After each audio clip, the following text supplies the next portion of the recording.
Assalamualaikum warahmatullahi wabarakatuh. Kami dari kelompok 3 akan mempresentasikan hasil diskusi kami yang berjudul Brain Disorder Disease. Sebelumnya, kami akan memperkenalkan diri terlebih dahulu. Saya Miftah Khairi dengan NIM 206-280 sebagai moderator dan juga Aulanda Putri 206-272. Langsung saja materi yang pertama, apa itu otak? Otak merupakan pusat dari keseluruhan tubuh. Otak manusia mengendalikan semua fungsi tubuh.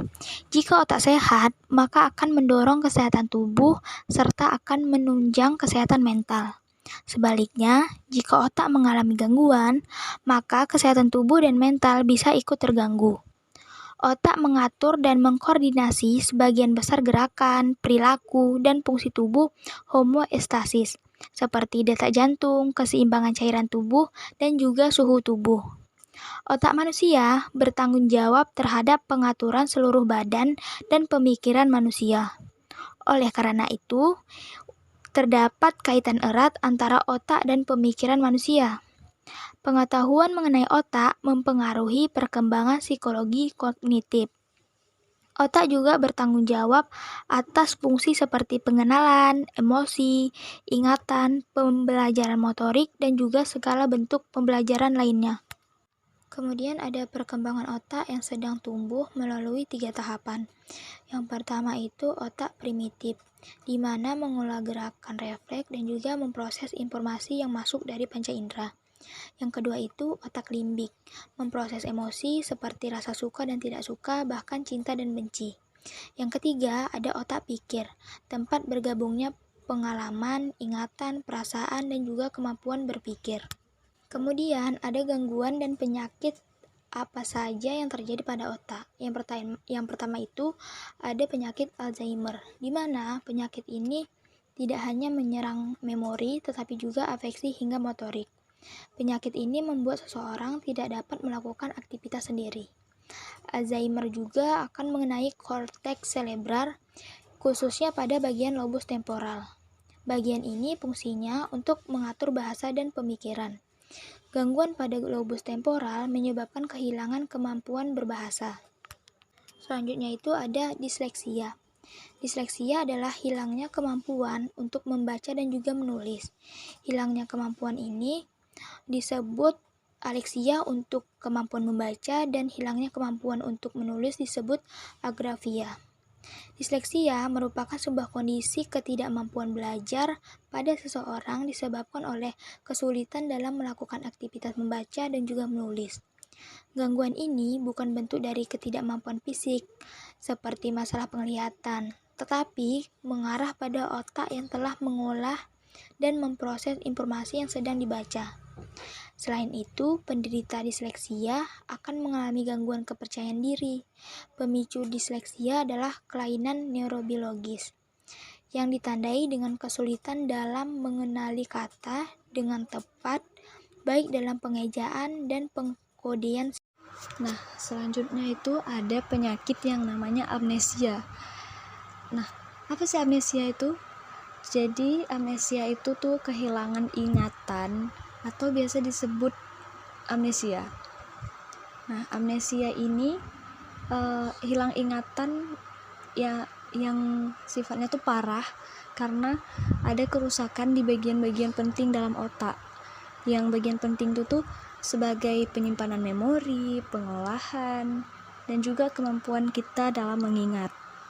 Nah, karena itu orang-orang dengan yang hilang ingatan itu akan merasa kesulitan dalam mempelajari informasi baru, atau mereka mengalami kesulitan dalam memanggil informasi atau merecall kembali informasi yang mereka dapat, seperti itu. Nah, amnesia ini disebabkan oleh apa sih? Jadi amnesia ini tuh disebabkan dari berbagai macam hal. Misalnya nih, luka pada otak yang berhubungan dengan trauma eksternal. Misalnya pernah terkena pukul di kepala, atau pernah terkena stroke, mengonsumsi alkohol, mengalami tumor otak, dan banyak lagi penyakit-penyakit yang menyebabkan amnesia. Nah, jadi amnesia itu ada tipe-tipenya. Tipe-tipenya itu ada 3. Yang pertama itu ada namanya anterograde. Jadi tipe amnesia anterograde ini tuh seseorang yang hilang ingatan karena trauma dan biasanya ditandai dengan ketidakmampuan seseorang itu untuk mengingat informasi yang baru ia terima. Nah, yang kedua itu ada namanya retrograde. Nah, retrograde ini tuh jadi penderita amnesia dengan tipe retrograde itu dia bisa mengingat hal-hal yang terjadi setelah suatu kejadian, tetapi ia tidak bisa mengingat informasi atau kejadian sebelumnya, misalnya kenangan masa lalunya saat ia masih kecil. Kemudian yang ketiga ada tipe amnesia yang dinamakan dengan transient global amnesia.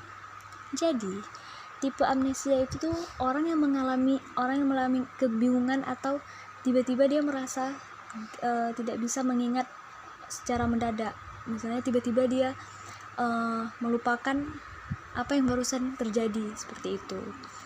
Nah, selanjutnya itu ada nama penyakit yang terjadi pada otak itu namanya Parkinson. Nah, ini penyakit apa sih? Jadi penyakit Parkinson ini tuh salah satu penyakit dinamakan dengan neurodegeneratif.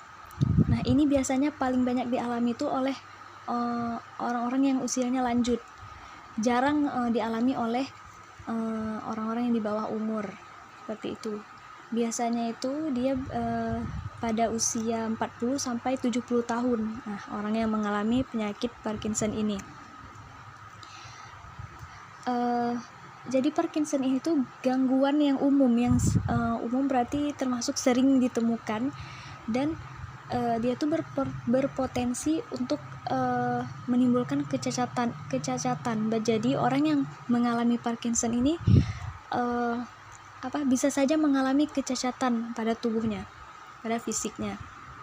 Nah, jadi kesimpulan yang dapat diambil dari materi mengenai brain disorder diseases ini adalah otak itu sebuah organ yang berada di kepala sebagai pengendali semua fungsi tubuh manusia, termasuk di dalamnya mengendalikan pergerakan, perasaan, sensasi, dan juga pikiran.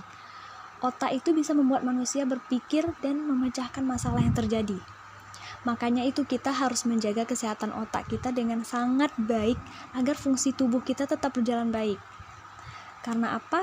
Otak juga merupakan alat untuk memproses data tentang lingkungan, baik itu dari internal maupun eksternal, yang diterima oleh reseptor, kemudian pada alat indera seperti mata, telinga, kulit, dan lain-lain.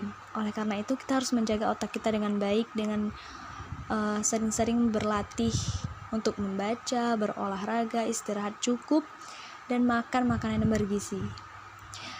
Baiklah, sekian dari penjelasan materi kelompok kami. Semoga menambah pengetahuan. Mohon maaf bila ada salah kata. Terima kasih. Wassalamualaikum warahmatullahi wabarakatuh.